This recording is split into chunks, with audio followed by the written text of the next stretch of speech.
मेरा ये channel subscribe करें और मेरे हर अपडेट आपको मिले, इसके लिए बेल आइकन जरूर दबाइएगा।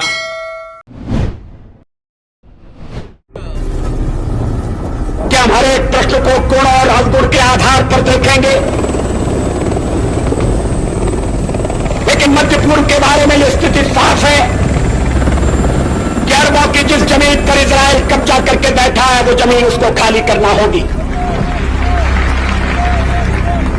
आक्रमणकारी आक्रमण के फलों का उपभोग करे, यह हमें अपने संबंध में स्वीकार नहीं है।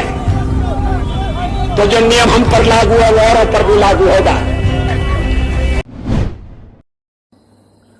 इजराइल से आज एक बहुत ही दुखद खबर आई। इजराइल में आतंकवाद अटैक हुआ। इजराइल के कई नागरिक उसमें मारे गए हैं। इस दुख की घड़ी में भारत के 100 करोड़ सनातनी इजराइल के साथ हैं। किसी भी आतंकी हमले की जितनी निंदा की जाए उतनी कम है।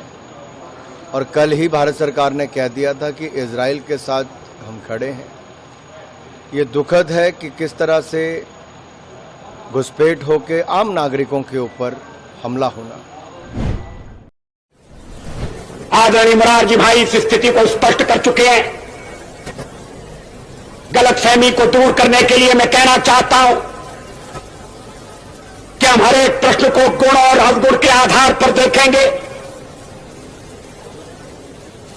लेकिन मध्य पूर्व के बारे में यह स्थिति साफ है कि अरबों की जिस जमीन पर इजराइल कब्जा करके बैठा है, वो जमीन उसको खाली करना होगी। आक्रमणकारी आक्रमण के फलों का उपभोग करे, यह हमें अपने संबंध में स्वीकार नहीं है।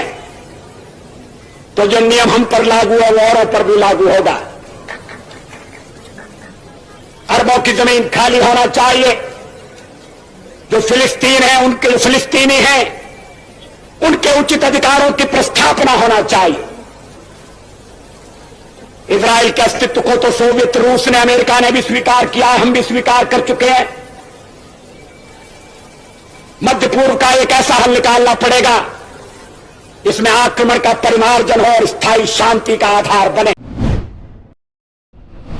मेरा ये चैनल सब्सक्राइब करें और मेरे हर अपडेट आपको मिले, इसके लिए बेल आइकन जरूर दबाइएगा।